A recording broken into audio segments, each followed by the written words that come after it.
Boa noite. Amém. Que a graça e a paz do Senhor Jesus esteja sobre a sua vida, né? Para a sua Bíblia, carta de Pedro, 1 Pedro, capítulo 1, verso 18.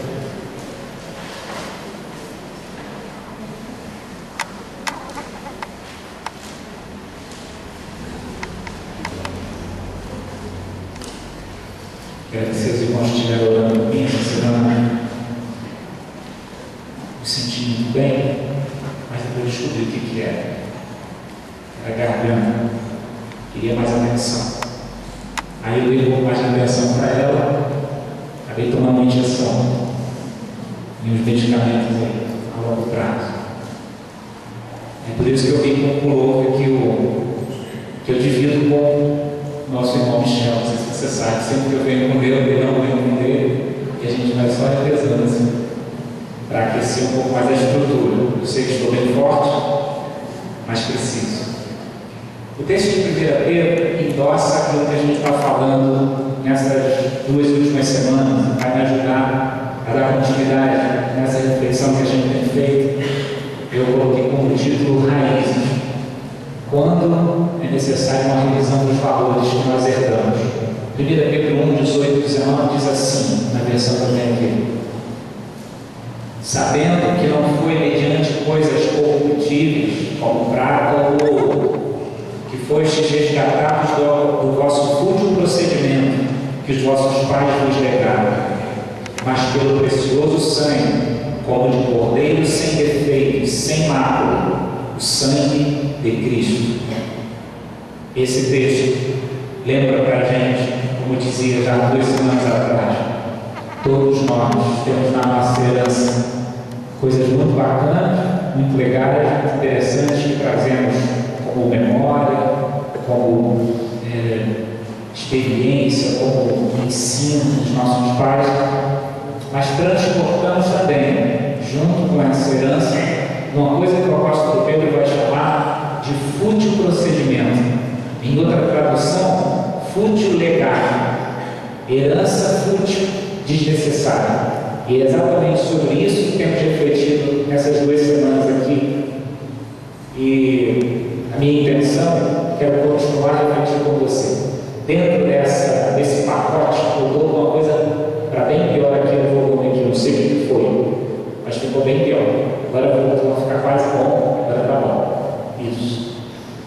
Eu não sei exatamente o que, e eu nem quero que você fique imaginando que tudo que nós temos comentado aqui em termos de fútil procedimento, heranças desnecessárias, que você tem de se enquadrar em todas essas realidades. Minha intenção é só fazer você junto comigo refletir se não existe uma possibilidade de que, assim como a palavra que nós estamos dizendo aqui, o apóstolo Pedro, também ocorra contigo o fato de que algumas dessas heranças desnecessárias, algumas das memórias que você tem em relação aos seus familiares, ao ambiente em que você foi criado, algumas dessas raízes que você traz da tua cultura, da tua história, algumas dessas experiências, enfim, dessa cultura da qual você herdou, tenha nela contigo valores fúteis, coisas desnecessárias, que não vão te auxiliar, muito pelo contrário, podem ser extremamente prejudiciais à tua vida de maneira geral. E fatalmente a gente nem nota que elas estão lá, porque raízes são assim. A gente nem necessariamente nem percebe a maneira como ela vai crescendo, ela encontra os seus próprios caminhos. São assim que as coisas dentro de nós, no mais complexo da constituição dos nossos pensamentos, das nossas emoções, se constroem como coisas muito frágeis a princípio, mas vão encontrando os seus próprios caminhos e tranquilamente percorrendo as estruturas do nosso caráter. E fatalmente a gente nem se percebe, mas hoje a nossa fala, o nosso comportamento, a nossa maneira de decidir todas as questões da nossa vida estão entranhadas e baseadas e se nutrem exatamente dessas estruturas bem enraizadas dentro de nós. Hoje a gente não calcula mais isso, não há mais uma reflexão a respeito disso. Eu estou falando assim, eu estou agindo assim porque há 30 anos atrás, porque há 25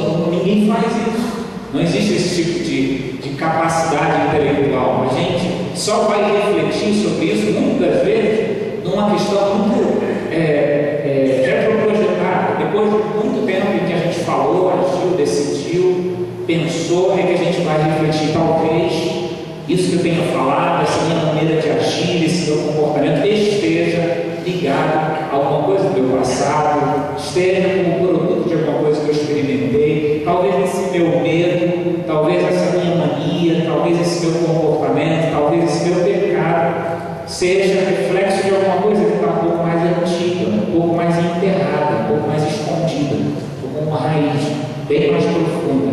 E normalmente a gente não reflete sobre isso. E é sobre isso que eu tenho refletido com os irmãos. Primeiro pensamos sobre a família de Ló, né? No domingo passado pensamos sobre Jefté, e a minha intenção hoje é continuar. Eu espero não estar sendo chato demais falando sobre Jefté, porque eu vou continuar falando dele, tá? Então espero que você me ature pelo menos mais uma vez. O capítulo de Juízes 11 é onde se está registrado a história de Jefté.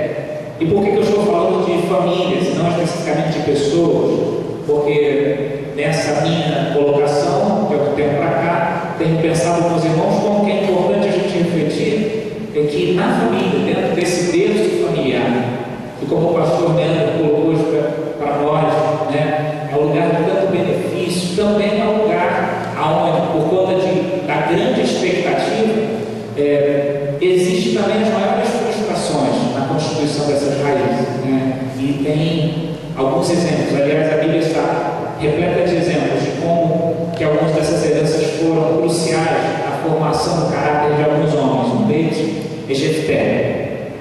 Se você puder abrir então Juízes capítulo 11, a partir do primeiro verso, diz assim, se você quiser acompanhar, está sendo projetado.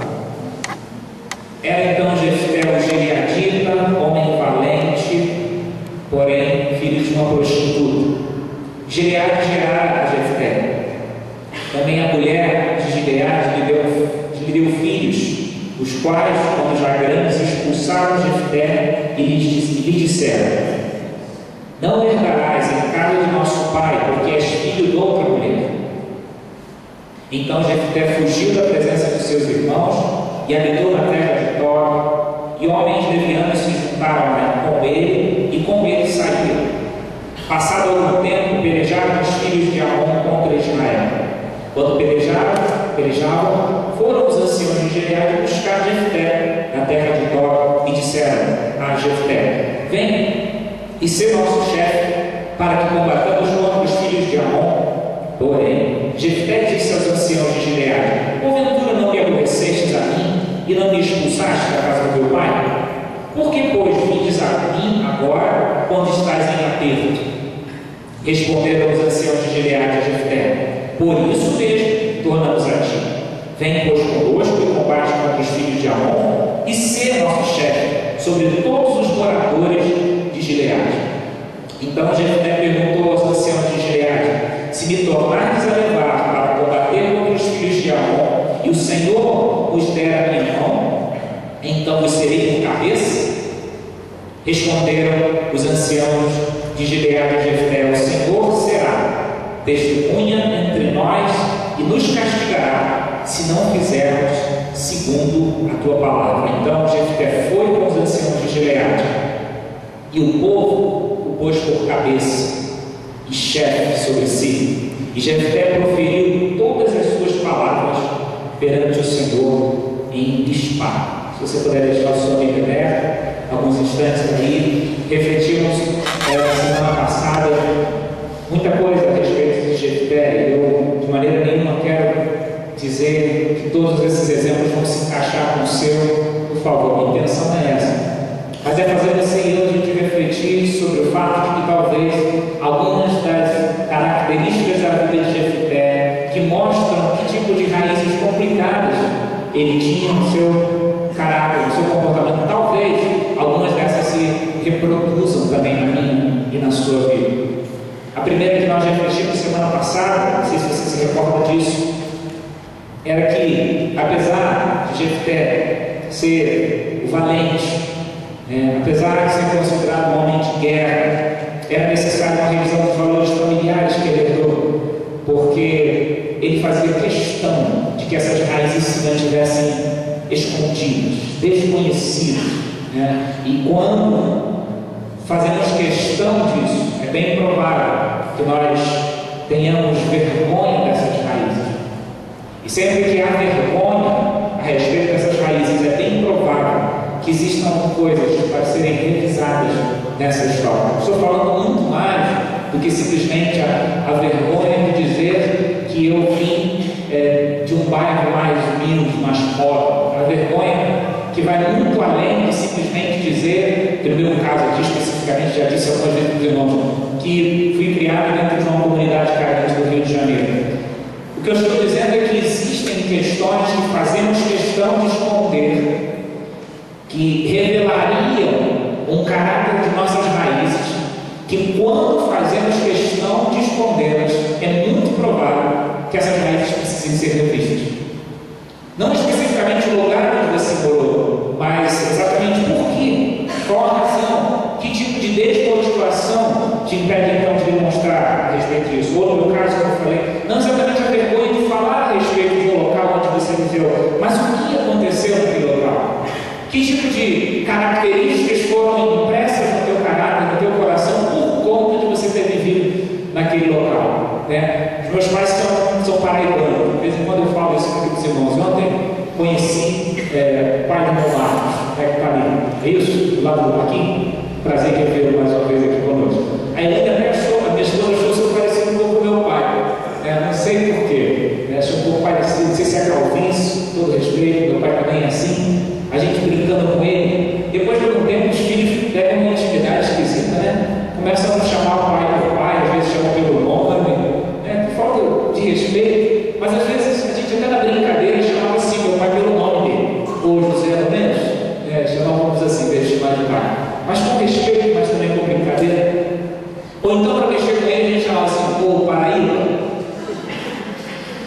No início ele não gostava muito, não, mas depois ele percebeu que os filhos estavam todos casados, crescidos, e que isso na verdade não era uma afronta. Mas quantas vezes essa expressão, que na verdade define território de nascimento, né, de naturalidade, se transformou no dialeto carioca aqui como uma chacota. Na verdade, o Paraíba é um estado, né? O certo seria a gente falar o paraibano, mas até o carioca, nessa tentativa de chacotear sem mínimo de inteligência, vai chamar de Paraíba. O Paraíba é um estado, né? Então, se transformou também numa tentativa de segregação, de identificação, de afastamento, que muitos, infelizmente, com uma certa dificuldade, não conseguiram lidar com isso, seja porque vem da região nordeste do país, seja porque vem de uma outra realidade. Essas heranças nunca deveriam, a gente nunca deveria tentar escondê-las. Não há nada de feio nisso, não há nada de obstáculo, não há nada de menor nisso, não há inferioridade nisso, mas se para o outro isso é inferioridade, infelizmente a gente já se afasta, a gente já esconde. Eu não sei o que o outro vai pensar sobre isso. Esses tipos de raízes foi o que nós pensamos na semana passada, e não só ela, mas também refletimos que é necessário uma revisão dessas raízes quando, na nossa trajetória, as nossas amizades, na grande maioria delas, só atraímos para perto de nós pessoas com traumas semelhantes aos nossos, sem objetivar a restauração à cura. É o caso de Jefté, é o cara que caminha e só atrai para perto dele gente igualzinha a ele. Nessa realidade das raízes esquisitas, dos traumas do passado, ao invés de obedecer à realidade da física, onde os opostos se atraem, é exatamente o contrário. Os semelhantes é que se atraem. Aqueles que têm queixas, aqueles que têm dores, aqueles que têm reclamações, atraem com muito mais facilidade pessoas que também têm queixas, que têm dramas, que têm reclamações. Isso acontece lá no teu ambiente de trabalho.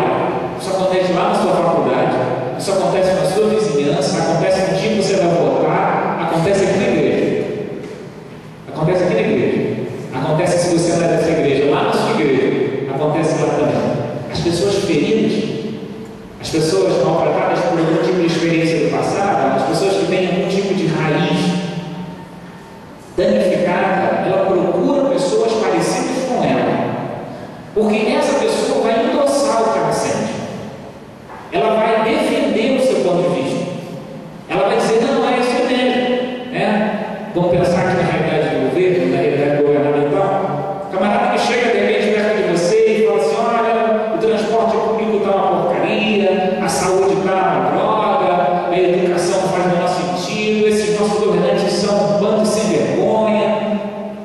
No fundo, o que essa pessoa quer é encontrar alguém que defenda esse ponto de vista, endosse e esteja do lado dele. Assim como muitas vezes acontece no trabalho também. A gente reclama da empresa, a gente reclama do salário, reclama do plano de saúde, reclama da bolsa, reclama do transporte, reclama de tudo. No fundo, esperando encontrar alguém que fale com a gente, que faça acordo com a gente.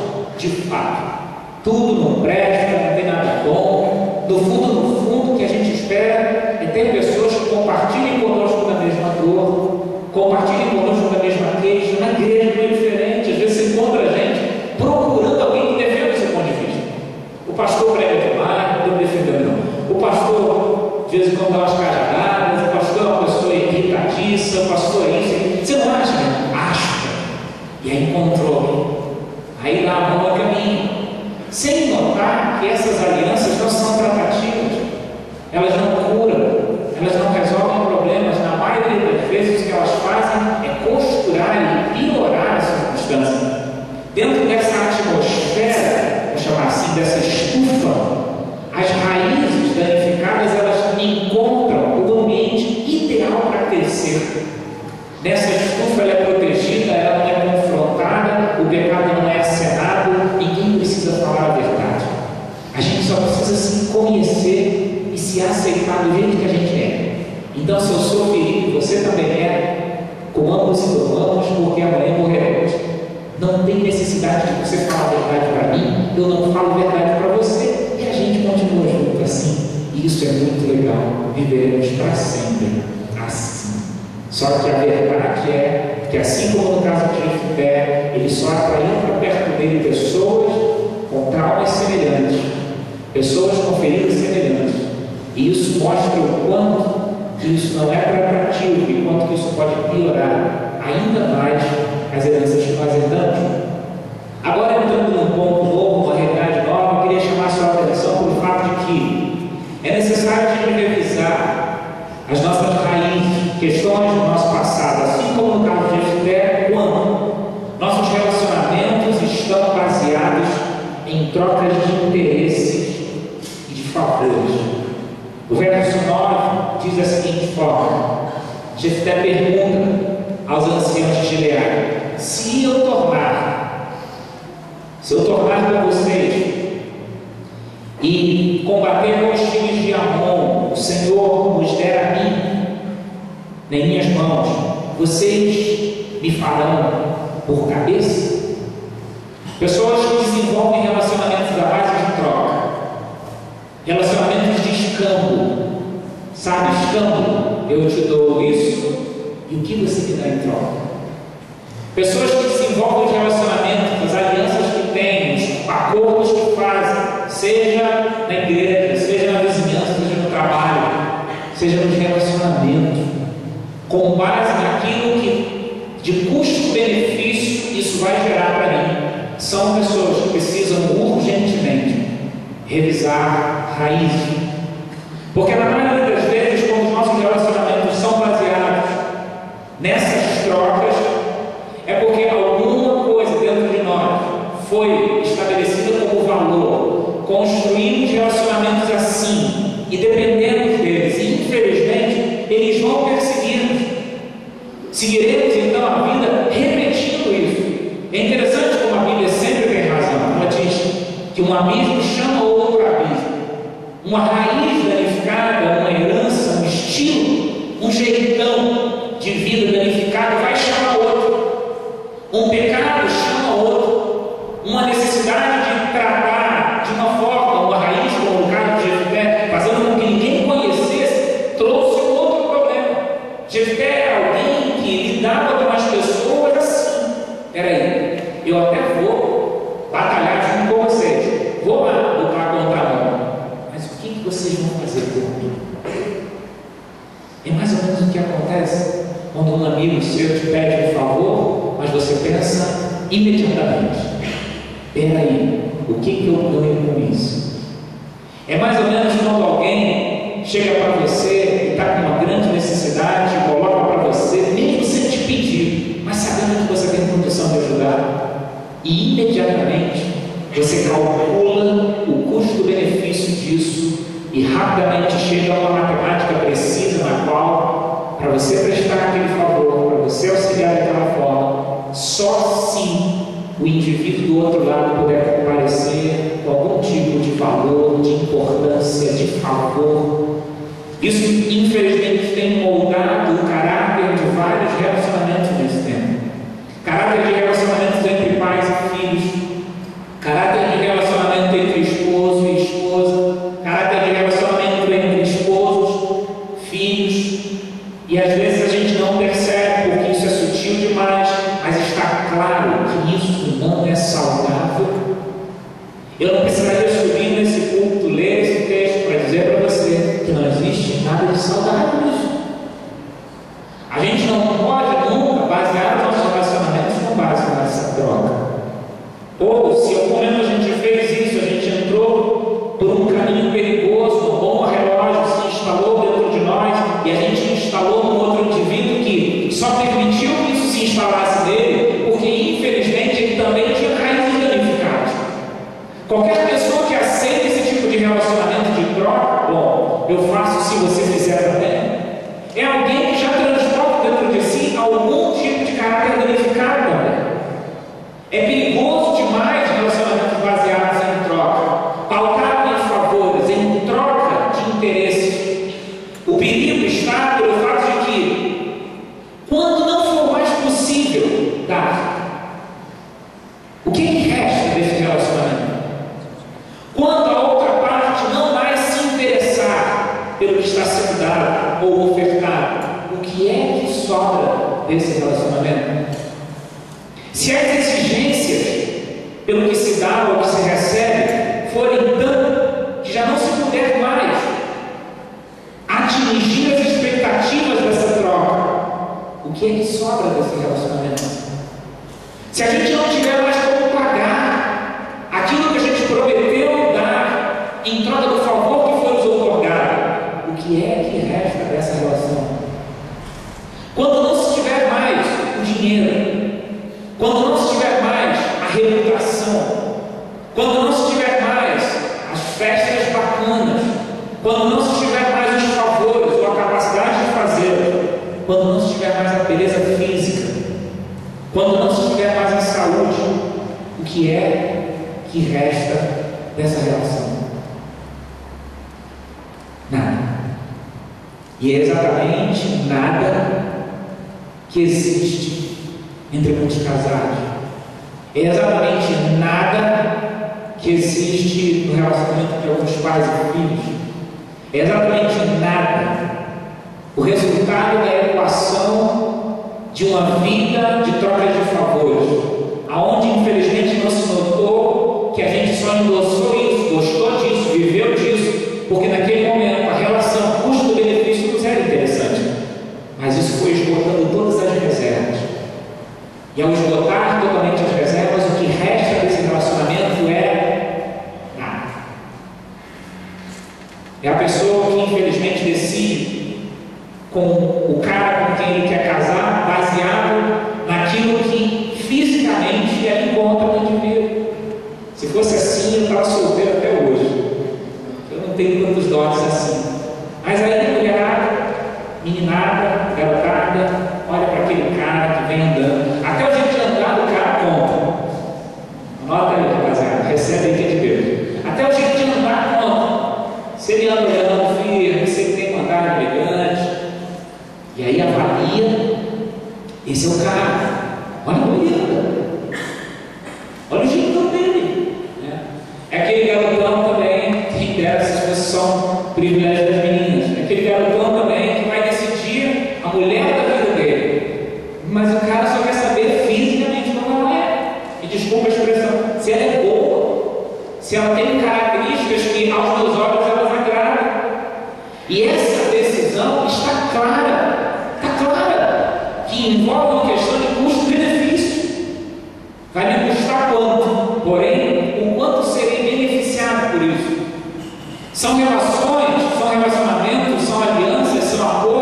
que estão pautados numa troca. Eu estarei com ela, mas o que ela pode me oferecer? Que revelando o segredo para as meninas, é verdade que tem uns rapazes aí que gostam de andar com uma menina bonita só para tirar a onda mesmo. Não gosta dela, mas no fundo, andar com uma menina bonita leva a reputação do cara lá em cima. Depois que terminar esse serviço, é fácil encontrar outro. Olha. Relacionamentos pautados em trocas de favores e sem a gente perceber. Muitos casamentos se constroem assim. Porém, eu me pergunto, e quando a beleza não estiver mais? Por quê? Aí usando a expressão do pastor Neto de manhã, vai ter um tempo que tudo vai mudar, meu amigo. Ele usou outra expressão mais pesada. Vai ter um tempo que a gravidade vai fazendo tudo cair. E como chegar a essa fase? Se o relacionamento foi pautado numa troca de beleza física, puramente, quando a beleza não mais existia, acabou. Não tem mais o que fazer com essa mulher. Aí a gente não entende e fala, nossa, que sociedade cruel, onde o homem troca uma mulher de 40 por 2 de 20. Não. Na grande maioria das vezes, ele escolheu alguém que pudesse saciar ou satisfazer objetivos muito claros. Era uma troca de favores. E a gente acha que a culpa está na sociedade, não nas escolhas do indivíduo. A gente transfere a responsabilidade do indivíduo para uma responsabilidade coletiva, sem perceber que raízes muito bem escondidas, bem quietinhas, muito secretas, estavam lá desde o primeiro dia, mas a gente fez questão de fingir que elas não existiam. Quem dera se só se fosse uma realidade do casamento, mas é uma realidade dos filhos que olham para os pais como se fossem caixas eletrônicas e não percebem, mas não se cultivam relacionamentos saudáveis, mas simplesmente uma questão de troca de interesses, de favores, de valores. Quando a relação está pautada numa troca de favores assim, é muito necessário que a gente faça uma revisão séria. Uma revisão séria sobre as nossas motivações. Será que a gente ama? Será que a gente realmente quer bem? Será que fazemos favores só para termos favores de volta? Será que temos medo? Medo? Fazemos favores porque temos medo de que em algum outro momento esse indivíduo não nos faça favores? Se é assim, é fundamental que a gente reflita seriamente. Esse tem sido uma estrada, infelizmente, que tem levado ao fim, não só de muitos casamentos, mas de relacionamentos diversos, relacionamentos entre pais e filhos, às vezes amizades antigas, vão ao fim porque não perceberam, mas os seus relacionamentos estavam pautados em trocas de Jefté, alguém assim. Ele olhou para aquele povo que queria dele alguma coisa e falou: agora eu tenho nas minhas mãos uma carta contra eles, eu tenho um trunfo, eles querem que eu lidere esse povo, eles querem que eu leve eles à vitória, porém eu vou pedir alguma coisa tão cara quanto isso. Jefté era alguém que lidava com relacionamentos assim, à base de troca. Um outro ponto que eu quero refletir com você: é necessário uma revisão das nossas raízes quando o combustível do nosso sucesso são as feridas e as compensações das mágoas não curadas. E aqui é muito importante você ter bastante atenção a isso. Conheci uma pessoa, um excelente profissional, que agora me salva a memória como um dos melhores exemplos que se enquadram nessa realidade aqui. Um excelente profissional que, mais do que rapidamente, começou a galgar áreas de destaque na empresa onde ele estava trabalhando. Não era exatamente a minha empresa, era outra empresa. E isso não foi suficiente, ele chegou a alguns cargos de liderança também. E quando eu o conheci, já estava no cargo de gerência. Muitas pessoas sob a sua supervisão, vários supervisores e coordenadores sob a sua supervisão, sem contar os inúmeros funcionários que estavam debaixo das supervisões que ele supervisionava. Uma pessoa de alto poder de decisão. jovem, mais ou menos da minha idade, porque por mais que você não acredite, eu sou jovem. Esses cabelos brancos são uma tentativa de fingir que não sou.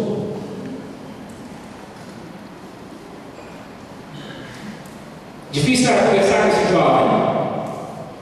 Toda hora o telefone tocava, coisas para resolver. Dificilmente ele estava parado. Dificilmente ele pontuava a Deus.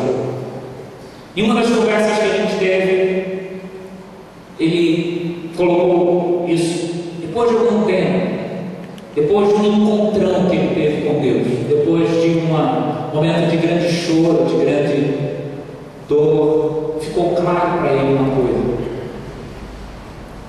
No momento de grande lucidez e de honestidade, ele confessou a ele mesmo que o grande combustível da sua vitória eram mágoas.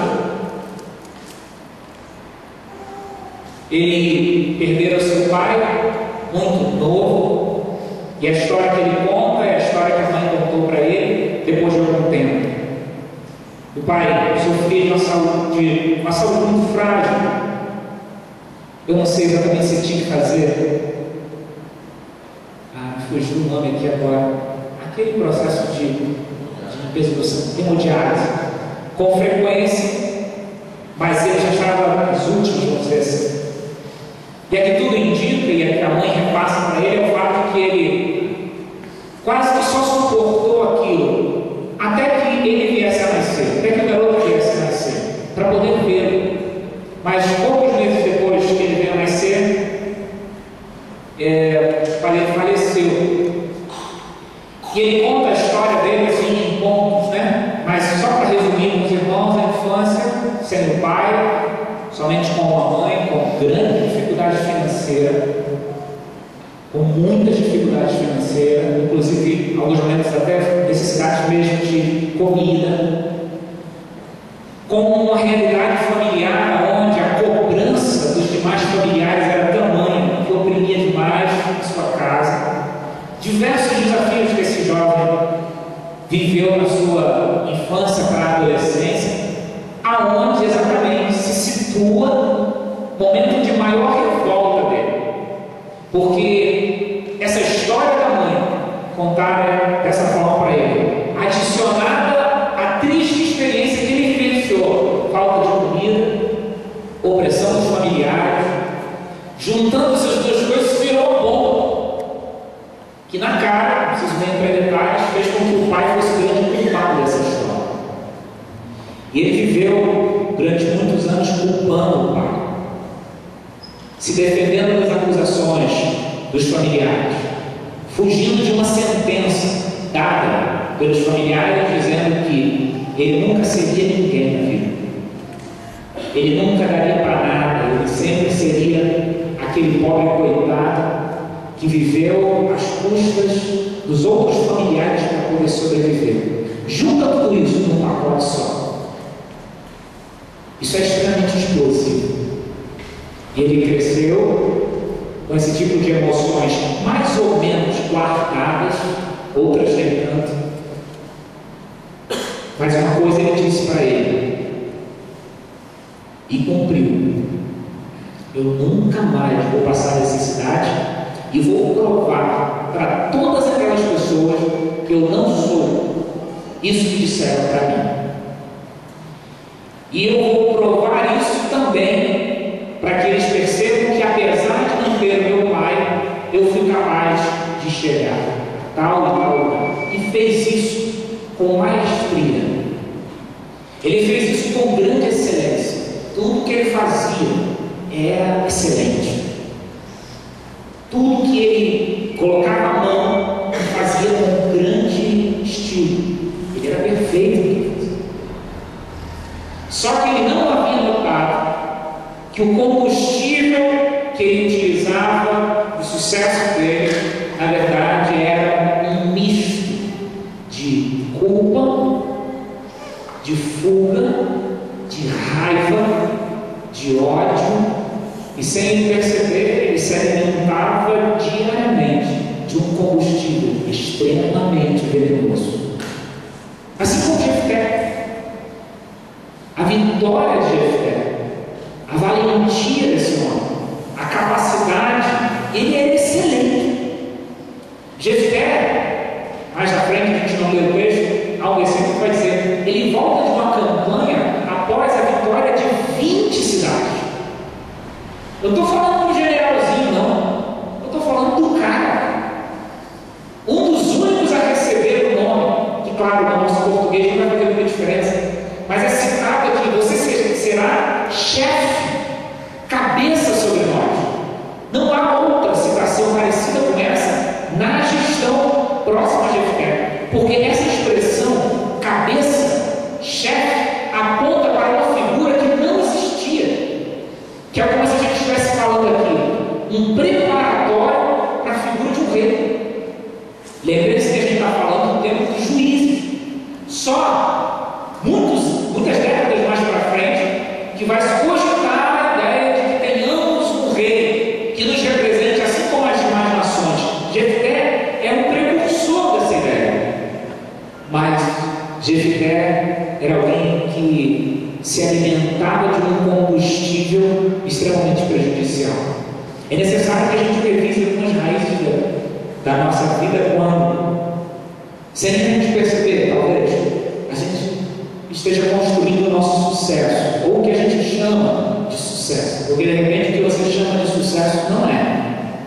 Talvez a gente esteja construindo as nossas conquistas, o nosso perfeccionismo, a nossa capacidade, a nossa inteligência, a nossa capacidade cognitiva, esteja se construindo sobre raízes extremamente venenosas. Isso é perigoso demais. Isso é uma bomba relógio. Isso não é saudável. É fundamental que a gente descortine isso, que o desvelar disso nos revele se o combustível que tem usado para as minhas conquistas não é exatamente as palavras de sentença que eu recebi durante toda a minha criação, de que eu não conseguiria, eu não seria capaz, porque se eu me alimento disso, eu não estou me alimentando de algo saudável. Eu não preciso ir longe para dizer para você que você está construindo uma bomba relógio, que em algum momento isso vai estourar, ou vai fazer com que você construa conquistas que não são saudáveis. Pessoas que receberam ao longo da vida sentenças como essa, de que você não é capaz, você não vai conseguir, olha para você, se enxerga. Quantas vezes eu ouvi isso? Olha de onde você vem, olha quem é a tua herança, olha quem é a tua família. E muitas pessoas falam isso sem intenção ou ingenuamente, sem perceber o quanto isso machuca a alma, o quanto que isso aprisiona a motivação. Mas muitas outras pessoas falam isso com toda a consciência de que assim eu mantenho você no lugar de onde você nunca deveria ter saído. E a sua divisão de classes e a superproteção se constrói em cima dos meus privilégios em detrimento dos seus desprivilégios, se essa palavra existe, diante das suas perdas, das suas mazelas, dos seus prejuízos. É importante então que eu vença, mas se eu não consigo mais vencer, que pelo menos você perca. Eu não consigo mais melhorar, eu não consigo mais crescer, eu não consigo mais vencer, eu estagnei, mas é importante que pelo menos você não vença. Essas palavras machucam, essas palavras criam correntes, essas palavras são como cadeias, celas muito bem trancadas e posicionam-nos. Algumas pessoas, por conta de palavras como essa, vivem durante toda a vida aquela historinha da hiena.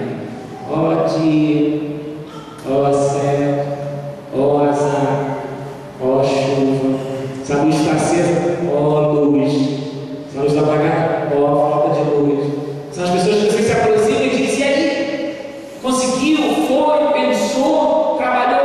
Não. Aí aquela figura do Chaves, né? Eu não fiz para evitar a fadiga, né? evitar a fadiga, eu não sair daqui. Afinal de contas, né, olha para mim, olha quem eu sou, olha de onde eu vim.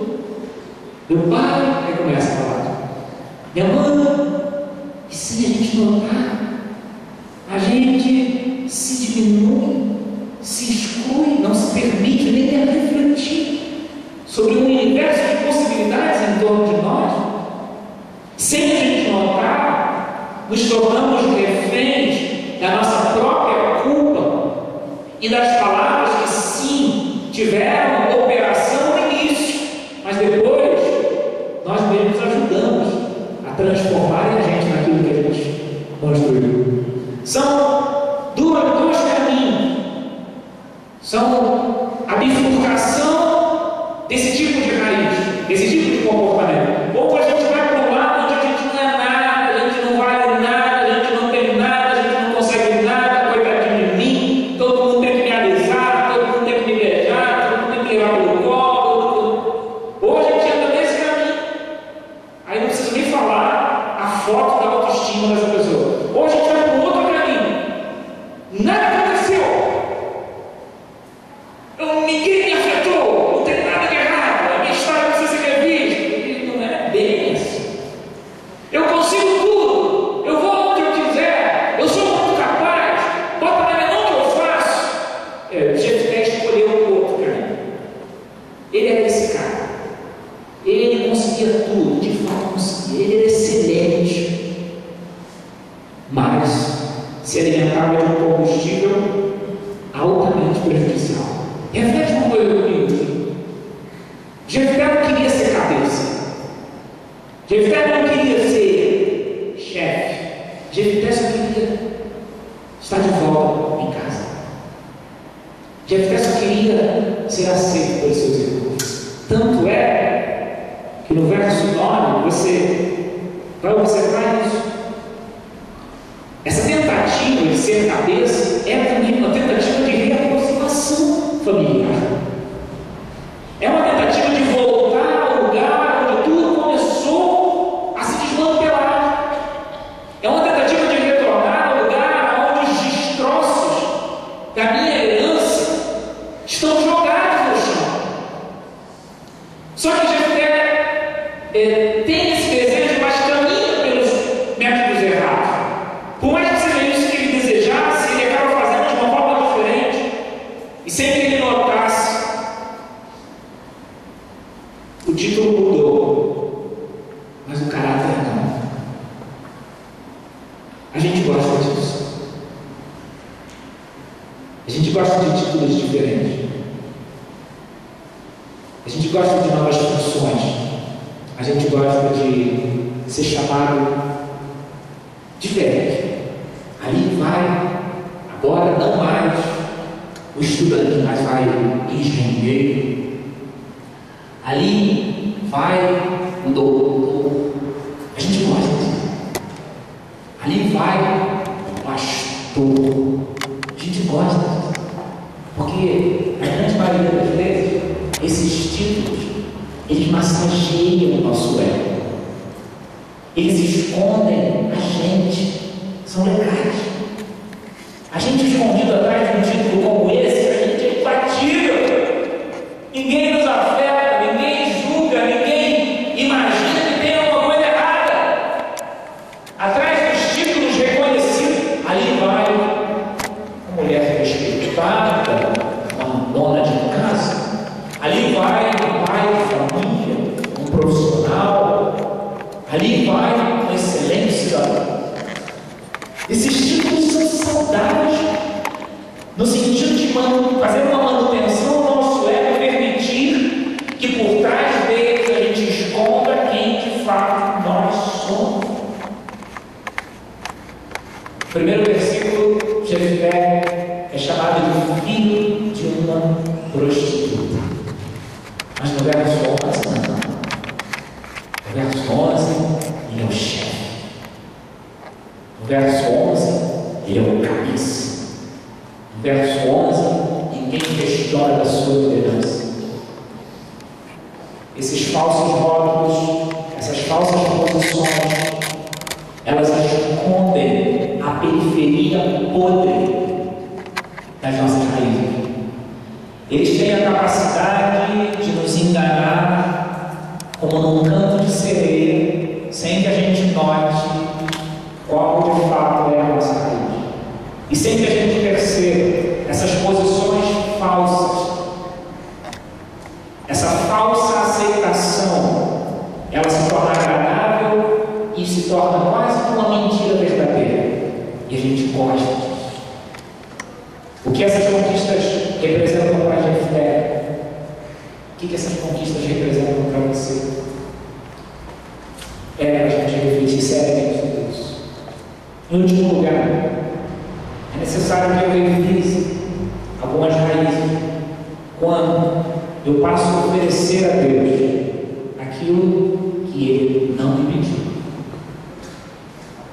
E isso passa a ser alguma coisa que só gera cansaço no nosso estilo de culto e de adoração. Não sei se você se recorda, na semana passada a gente viu também o verso 30 e 31, 34 e 35. Jefté sai para mais uma batalha, e nessa saída ele faz um voto. Ele diz: se eu voltar vitorioso dessa batalha, eu oferecerei ao Senhor a primeira pessoa que vier ao meu encontro da minha casa. E assim ele faz esse voto, sai à batalha, e quando ele retorna vitorioso, a primeira pessoa que sai ao seu encontro da sua família é sua filha. E quando ele a vê caminhando em sua direção, ele diz: minha filha, porque me trazes agora grande tristeza. Minha filha, como você me entristece ao sair ao meu encontro. Que cara de pau, que sem vergonha. Como se ela tivesse feito alguma coisa de errado. A incapacidade desse homem é de perceber que todo o erro foi dele. E aí eu queria chamar a sua atenção, vou caminhando para a conclusão, para que você entenda algo que durante essa semana, entre a febre, uma injeção e outra, eu refleti para falar com você, do quanto que é importante você entender que eu não tenho tempo e você também não tem tempo para perder. E a gente não pode imaginar que estamos aqui para reproduzir alguma coisa repetitivamente. O quanto que é fundamental que você entenda que estamos falando de coisas muito sérias. Muito sérias mesmo. E o que você faz disso que a gente está falando aqui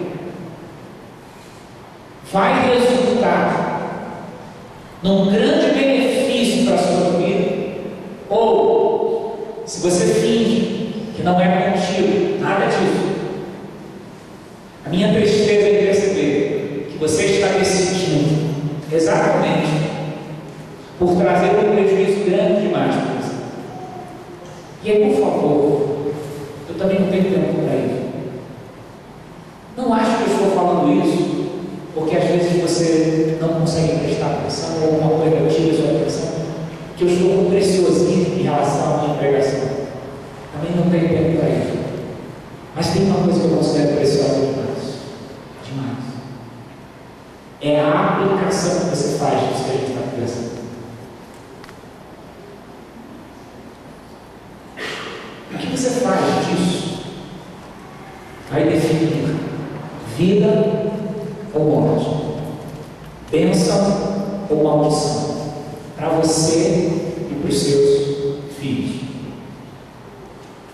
Dependendo do que você faz com isso que a gente está conversando aqui, as raízes sobre as quais você desenhou toda a sua estrutura, toda a construção dos seus sonhos e projetos, elas vão se nutrir de de coisas boas, saúde, crescimento, ou vão se nutrir de coisas que vão prejudicar demais a sua vida. Eu não estou lançando maldição nenhuma sobre você. Eu praticamente estou lendo um cartesiano claro, quase matemático, dos quais alguns deles eu mesmo experimentei e alguns deles eu vi muito próximo a mim ou tive que aprender. A realidade religiosa brasileira, contemporânea, carioca, é essa. As pessoas estão em busca de um Deus que resolva os seus problemas. As pessoas estão em busca de um Deus que lhes ofereça um analgésico. As pessoas estão em busca de uma divindade para aplacar a ira dessa divindade, porque não pode ser outra coisa. As coisas só podem estar erradas para mim porque alguma divindade está irada comigo. Quando na verdade o Evangelho não tem nada a ver com isso. E se tem uma coisa que se torna inútil nesse nosso ajuntamento aqui, é você ouvir tudo isso aqui e não colocar em prática na sua vida. Se torna inútil a tua presença. Por isso, eu queria que você tivesse bastante atenção no que eu vou falar para você agora. Muita atenção. Dependendo do que você faz, das suas raízes, você compromete seriamente a geração que vem após você. Dependendo de como você lida com esses valores que a gente tem comentado aqui, você pode estar incorrendo em trazer grande benefício para aqueles que vêm depois de você, ou trazer grande prejuízo. O que você faz com aquilo que Deus diz para você, coloca em suas mãos? Eu pergunto para você. Jefté, ele toma uma decisão esquisita e no seu voto diante de Deus diz que oferecerá a Deus alguma coisa que Deus nunca pediu a ele. Será que no nosso mundo a gente tem oferecido a Deus coisas que Ele nunca nos pediu? Será que a gente tem trazido a esse nosso ajuntamento aqui alguma coisa que Deus nunca pediu para a gente? Às vezes eu me pergunto sobre isso. Eu não estou falando de dinheiro. Eu estou falando de sacrifícios que a gente faz que muitas das vezes Deus não pediu para a gente. Algumas pessoas colocam palavras na boca de Deus. E isso é grave. Colocam novos textos na Bíblia. E se tem uma coisa que eu quero que você compreenda é que o teu comportamento de fé, religiosidade, espiritualidade, você chama do jeito que você quiser, nunca será mais importante do que a preservação da sua família. O que você oferta a Deus, o que você traz em adoração ao Senhor, o seu comportamento de fé, ele está para muito além e está num caminhar totalmente diferente. Existem algumas pessoas que eu me encontro, seja daqui de outro lugar. O marido é um problema para eu adorar a Deus. Minha mulher também é uma pedra de tropeço. Os meus filhos, se for contar com eles, meu pai é o grande impedimento da minha vida espiritual. Alguns que falam com uma capacidade teológica que às vezes dá vontade de sentar e de aprender alguma coisa do que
O campo missionário da nossa casa, dizem os especialistas, nas estatísticas, é o campo missionário mais difícil.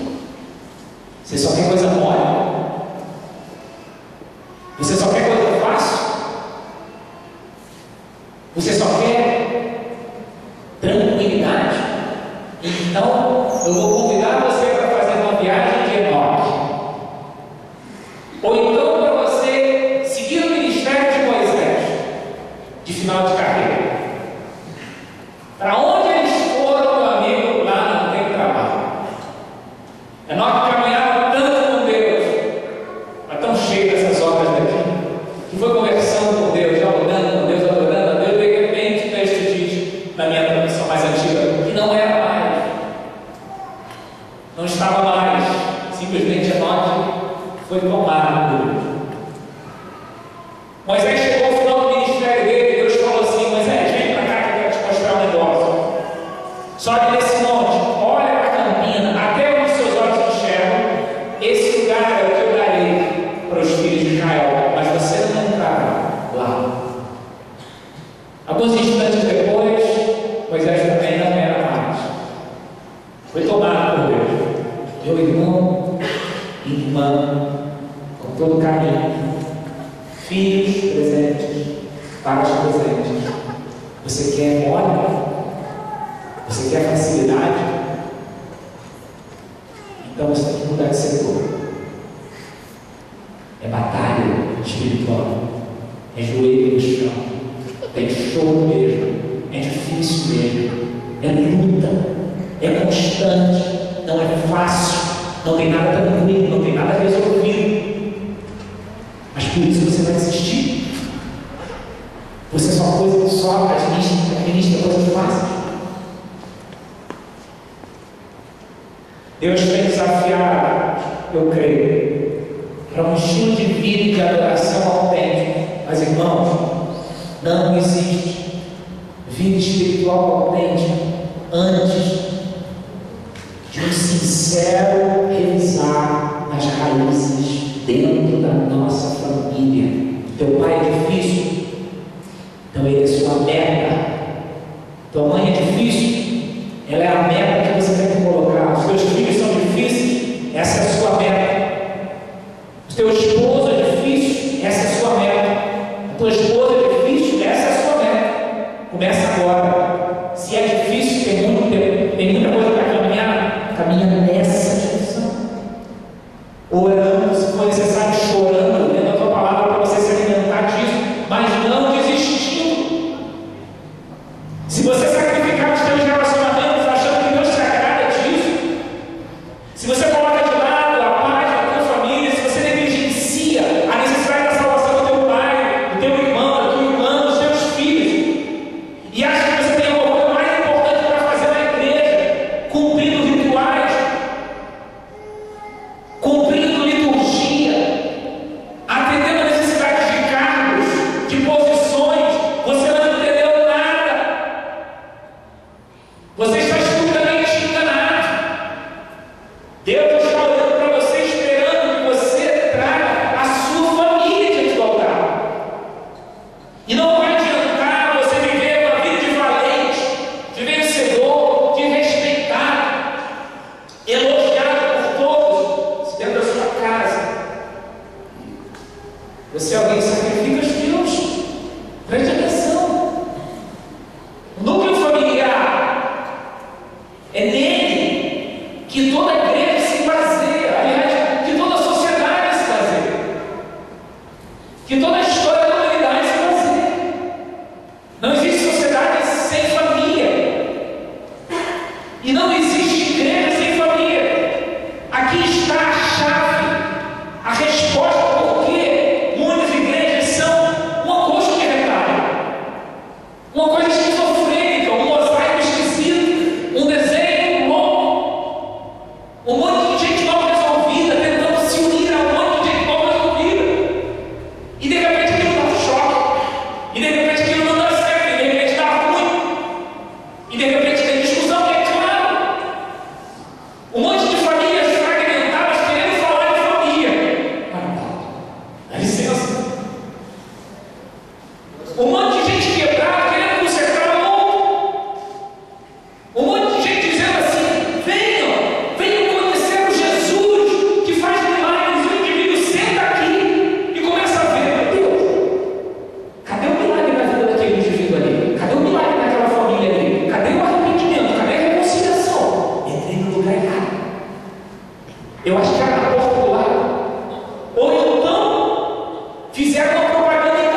realidade não comum, mais comum do que a gente possa imaginar.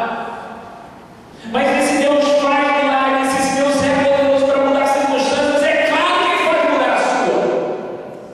Não existe família difícil demais para Ele. Não existe pai, mãe, esposo, esposa, filhos. Chore aos pés do Senhor. Clame a Ele, se Ele é poderoso para fazer infinitamente mais do que tudo que nós pedimos ou pensamos, Ele fará. Mas será que a gente crê para isso? Ou será que a gente prefere sacrificar? Vai para lá então. Você não quer seguir a Deus? Fica para lá. E assim a gente sacrifica. Assim a gente afasta. Em nome de uma espiritualidade. Não tem problema a minha esposa não está aqui, não tem problema a minha filha está morrendo, não tem problema o meu filho está se drogando. O importante é que todos olhem para mim e continuem a me ver como uma figura sacrossanta, um grande exemplo de fé. Hipócrita, falso, vazio. Caráter e adoração caminham juntos, nunca se separarão, nunca se separarão. A oferta que eu trago diante do altar do Senhor é o meu caráter, a minha adoração é o meu caráter. Quando eu apresento isso para Deus, Ele me vê por completo. Quando eu oferto para Deus coisas que Ele não pediu, e pergunto aqui só para a sua reflexão, não coloque carapuça nenhuma. Será que Deus pediu para você realmente ficar esse tempo todo na igreja? Será que Deus pediu para você de fato assumir todos esses cargos? Será que Deus pediu para você tudo isso? Ou será que Ele pediu coisas muito mais simples? Será que se a gente cumprir coisas muito mais simples, a gente não vai estar agradando muito mais a Deus e preservando a nossa casa? Eu pergunto só para a sua reflexão. Você sabe o que está em jogo? Não é a sua reputação, não é a sua espiritualidade, não é o seu cargo, não é o que os outros pensam de você. O que está em jogo é muito mais caro. Eu estou dizendo para você, e agora eu vou dizer com todas as palavras: o que está em jogo é a sua família. Ou você revisa essas raízes, ou você está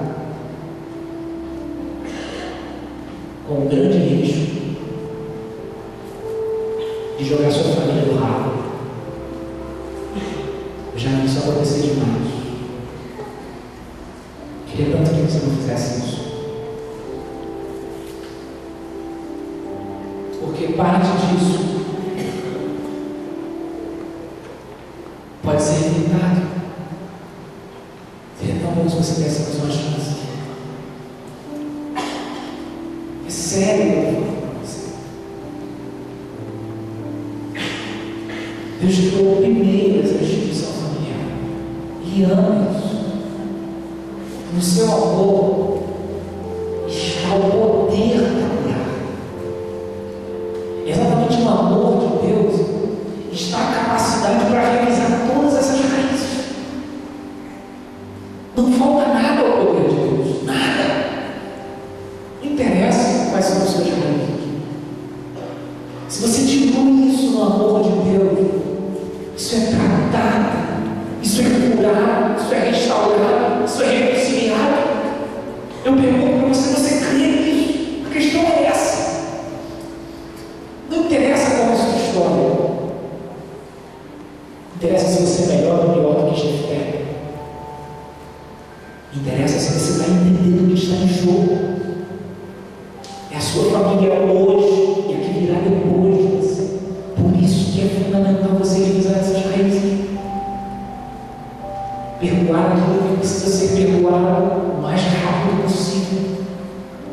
Confessar pecado que precisa ser confessado o mais rápido possível, reconciliado aquilo que precisa ser reconciliado o mais rápido possível, se arrepender daquilo que precisa ser arrependido o mais rápido possível, porque o que está em jogo é a sua família.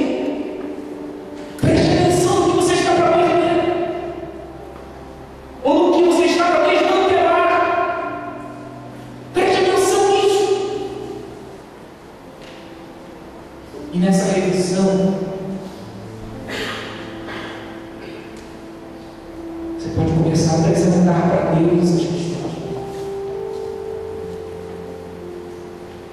Você não é culpado. De repente, pelo momento da história que você viveu, as coisas que fizeram com você, as mágoas que infligiram a você, você não é culpado até fazer delas esse arcabouço de dor, de amargura. Aí você passa a ser culpado por elas.